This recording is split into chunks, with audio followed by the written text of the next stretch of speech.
Hello అండి, welcome back to our channel.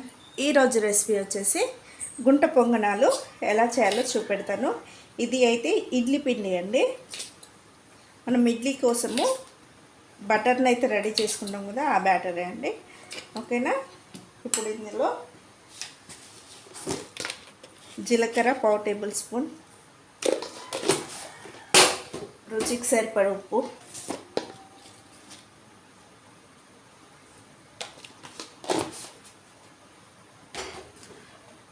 అలాగే కొత్తిమీర కొంచెం అంత,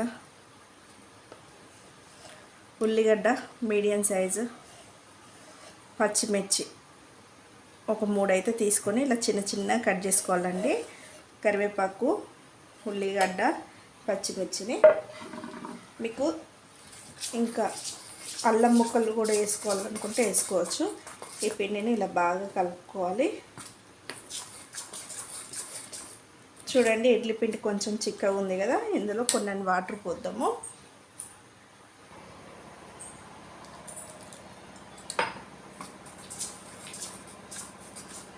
చూడండి, ఇలా ఉండాలి మనకు గుంత పొంగునాల బ్యాటర్ అయితే ఇలా ఉండాలి.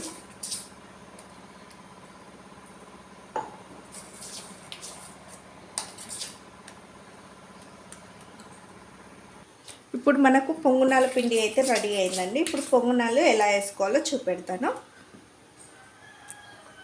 వెలిగించుకొని ప్యాన్ పెట్టుకోవాలి. ప్యాన్ వేడయ్యాక నూనె పోసుకోవాలి. గుంటలలో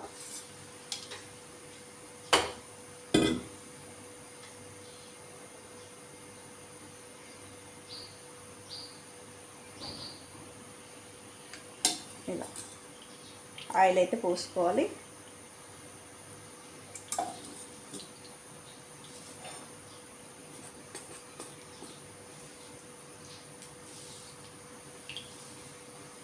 ఈ పిండిని ఇలా ఒక్కొక్క స్పూన్ చొప్పున ఈ గుంటలలో వేసుకోవాలి. స్టవ్ని అయితే చిన్న మంట పైన ఉండనిచ్చిన.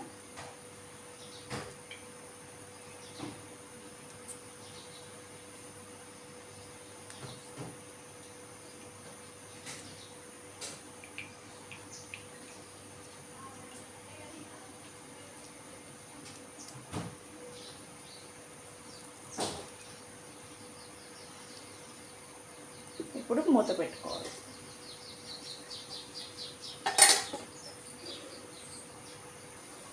ఇప్పుడు ఇలా ఉడికినాక వీటిని రెండో వైపుకి టర్న్ చేసుకోవాలి.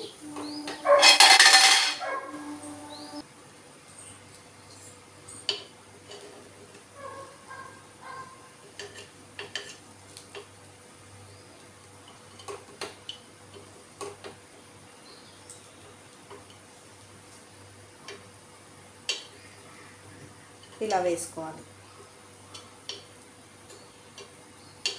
ఇలా రెండు వైపులా ఈ గుండు పొంగునాన్ని ఇలా రెండు వైపులా కాల్చుకోవాలి.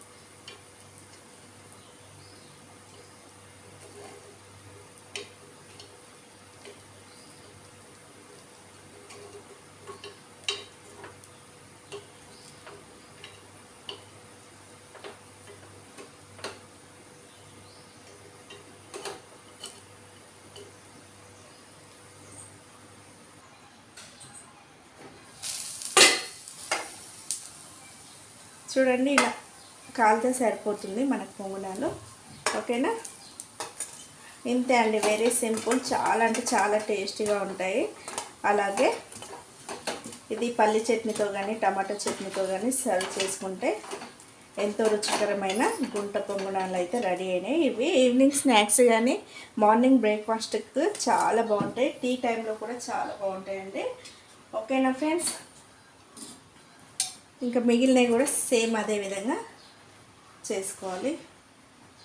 ఇలా నూనె వేసుకొని పిండి వేసుకోవడమే. ఓకేనా. ఈ వీడియో కనుక మీకు నచ్చినట్లయితే లైక్ చేయండి, షేర్ చేయండి, కామెంట్ చేయండి. ప్లీజ్ సబ్స్క్రైబ్ చేయండి ఫ్రెండ్స్. ఓకేనా. Bye bye. మరిన్ని వీడియోస్ కోసం మన ఛానల్ని అయితే తప్పకుండా సబ్స్క్రైబ్ చేయండి. ఫస్ట్ టైం చూసిన వాళ్ళు లైక్ చేసి సబ్స్క్రైబ్ చేయండి ఫ్రెండ్స్. ఓకేనా. Bye bye.